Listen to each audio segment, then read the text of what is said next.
Hello, I hope you're ready for a walk in the woods. Today, we're taking a look at Night in the Woods. Is it a critical hit, or will it be a dud here on Critical Shot?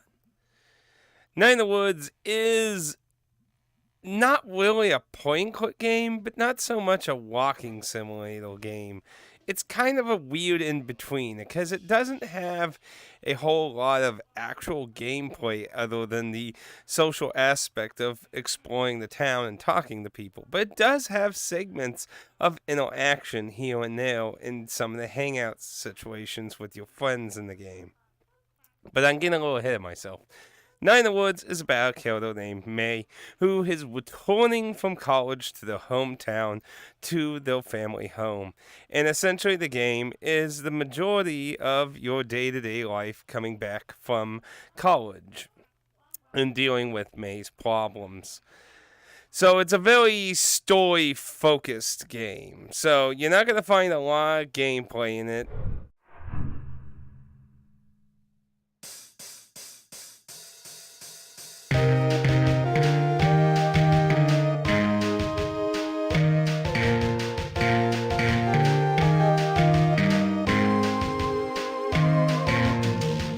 But it's not so much of a, how should I say, a blah game per se. I think it's a type of game where you need to be in the kind of mindset. There's always an audience for most games.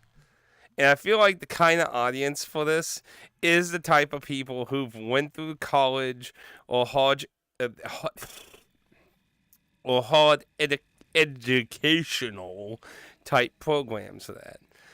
I didn't go to college myself. I made the decision that it would probably ruin my life in debt and didn't go to college. And, well, to be fair, a lot of people ended up in that situation, right? But anyway, so I didn't really go through that kind of life. And, I feel like that kind of makes you more relatable towards the situations May's in, mostly. There is a mystery afoot in the game, but it only peeks its head here and there until it starts becoming a little bit more of the main focus near the end of the game, and it kind of comes and goes really quickly at that point, in my opinion. I enjoyed the character interaction in May's friends. I actually liked the cast of characters. I felt like a lot more could have been done on that front. Not that they didn't do a whole lot. It's just that I feel like your relationship with them is undermined by the weird plot that turns up, and because of how that plot's resolved, it kind of feels like it undermined that a little bit, in my opinion, because it just kind of comes and goes at the end. It's just kind of left out there for you to make assumptions of. I get it's supposed to be kind of a mystery thing and have people make discussion videos and things talking about what it means and what the true big picture of it all was and that. But I don't know. It kind of left me a little hollow, kind of like Firewatch did at the end. Not as bad as Firewatch, per se, because Firewatch kind of felt like it was spitting in your face with its ending. When Night in the Woods, I don't feel like is trying to be spiteful to the player, but more so just the mystery just kind of felt kind of weird to me. But that's just me. There was definitely an audience for Night in the Woods. It is a very popular game in that, and I enjoyed my time with it. I just don't really feel like I was the targeted audience for it. Now, generally, outside of the social aspect of the game, you basically have the power to do regular jumping, running, moving around the town. You can do a slightly higher jump if you do your jumps in consecutive order in the straight direction. You can do a higher jump to get the higher spots in the town and that. You can find secrets and Easter eggs and things and a few additional characters to interact with. But generally, the gist of the gameplay is you explore the town, you hang out with one of your friends, and you go through an event with them. And eventually it'll start involving the mystery a little bit more, and you'll start doing these investigations about the mystery, and then you'll have the end game part. Now, there's apparently a slightly different ending depending on which friend you hung out with the most.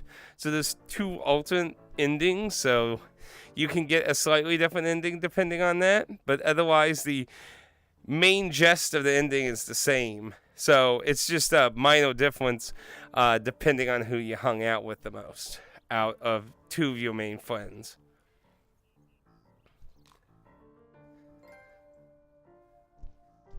Now, depending on the friends you hang out with, you can have a few little minor games, like you can have this one game where you're like swinging a baseball bat, breaking some light bulbs. There's also dream sequences you involve some gameplay aspects in. But again, these are all pretty minor and far in between. There's not a whole lot of gameplay. Now, interestingly, if you access the laptop after a certain point of getting your laptop fixed, you can play a little mini game thing that's in the game on your laptop. It's this kind of little rogue, kind of gauntlet type thing, dungeon crawl kind of thing. I guess it's more like a dungeon crawl rogue Zelda-esque kind of game, I guess is more so how to probably describe it. I played some of it, but I didn't beat it. It gets pretty hard because as you get farther in it, your life actually gets diminished. You get less of a health bar, so it starts getting really hard. Looking up into this, apparently it has multiple endings depending on a few things you do in it too. So, but that's a completely side game, and is not necessary to experience Nine in the Woods at all. But hey, it's a little game in the game, so I guess it's something to mention, right? Little extras are always nice. Wait. Yes. Now, if you get Autumn is weird. Now, I'm not expert at the release history of Nine in the Woods, because there was the original version in Autumn, the Weird Autumn update. Now, the Weird Autumn update added some additional things, from what I understand. And as far as I understand, the 2 extra little mini game things that were released as Kickstarter, kind of demo things of their progression with the game. As far as I understand, those come with every version of the game, but they also might be Weird Autumn only, maybe. I kind of found subjective information on that. It's kind of hard to get the original version of Nine in the Woods anyway, so it's pretty safe to say you're likely going to get with any version you get. If you get the console version, you do get both of those in Nine in the Woods, so you can play those right off the bat too. You can play them first before Nine in the Woods, so I played them after Nine in the Woods because I didn't know what they were, and I didn't want to accidentally have something spoiled. But just to say, it is safe to play them before Nine in the Woods. One of them is a prequel where May's grandfather tells you a story, so it takes place before Nine in the Woods. And then the other one is how should I say? It's the perspective of one of the characters that have to do with like the star constellations kind of storyline stuff. And that is like completely not connected to Night in the Woods' main plot in any way. It has to do with the constellation stories and that. So it's just it's like its own little story with themes that you can make connections with, but like the story in general isn't connected. So the 2 nice little extras.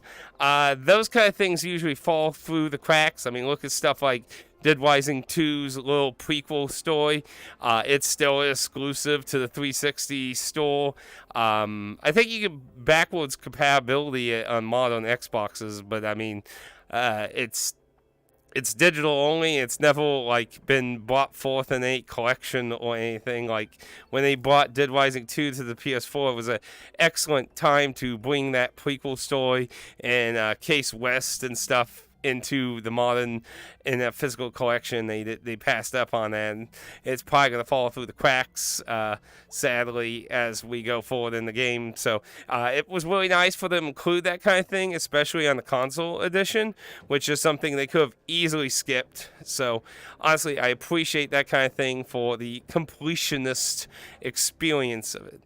At the end of the day, I enjoyed Night in the Woods. Again, I enjoyed more the characters and the interactions between the characters more so than the mystery plot line that happens in the game.